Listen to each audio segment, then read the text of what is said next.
it overwhelms them. It does become a religion to them. And I know why. I know how they've done this. It's very simple. Everybody wants meaning in their life. Everybody wants to matter. Everybody wants to think they are important.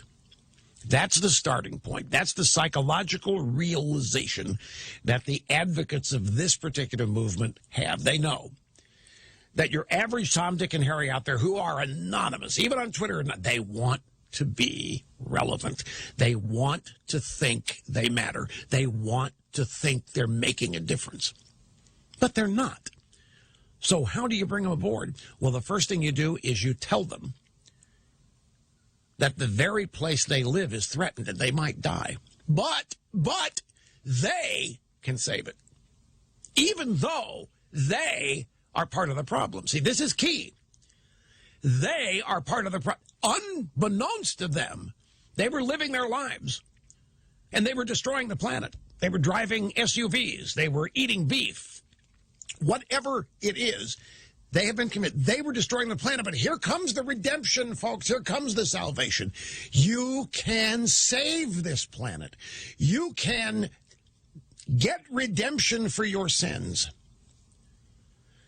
How could you matter any more than being one of the saviors of the planet? So you take some people who are basically unknown, anonymous,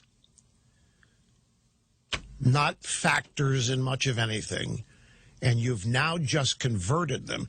Like, look at, did you see, I wonder if we've got sound bites of this. There's this young 16-year-old, this Thunberg from Sweden or some such thing.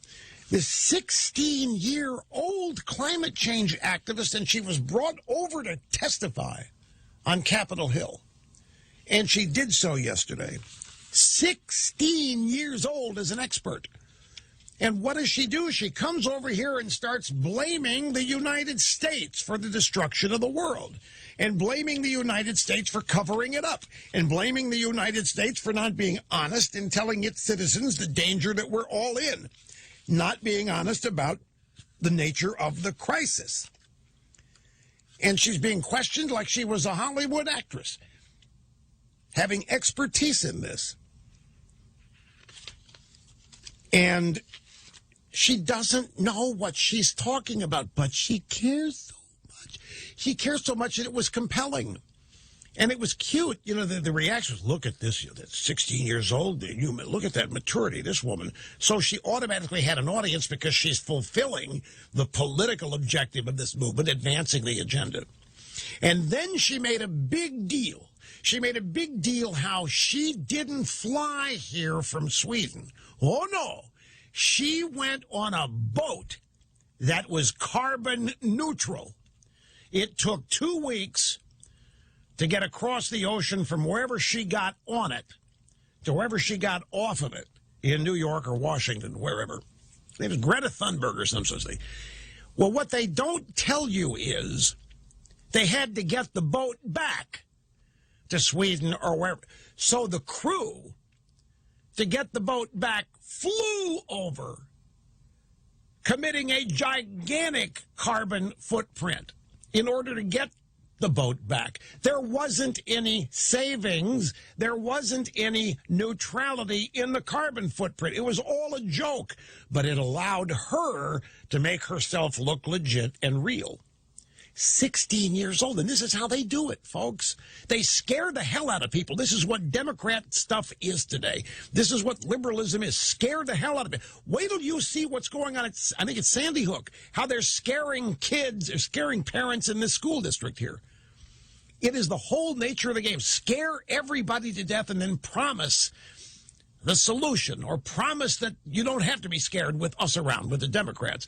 So you got everybody scared to death there isn't going to be a habitable planet. Meanwhile, the Competitive Enterprise Institute has put out a list complete with actual graphics of newspaper and magazine headlines.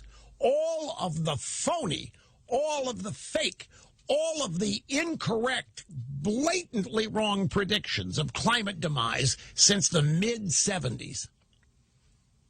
It's impossible. It's so big, it's impossible for me to print it. It would be impossible for me to show it to you. It's that detailed. Magazine stories, newspaper stories and headlines, actual, clipped out from the newspapers and taken a photo of. The predictions of doom and gloom, and they started in 1975 when the Ice Age was coming. If we didn't do something by 1979, we were going to freeze to death. Then it wasn't getting any colder, so they changed it to warming, starting in the early 1980s. They haven't been right about anything, but they've made it a religion, and they've got these people scared to death. And they've promised them redemption.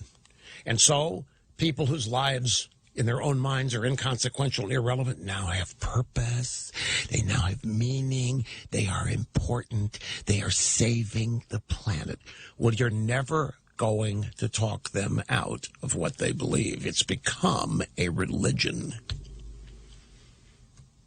And it's so bad that now Union Theological Institute is having its students pray to weeds, asking for forgiveness for the sins we have committed in destroying their lives.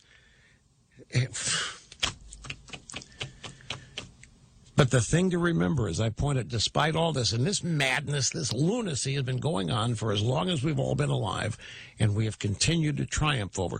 It's still an obstacle. It's still a pain. They're still coming for your kids and trying to co-opt them with this stuff, and they're coming at them from kindergarten on up, and they're not stopping.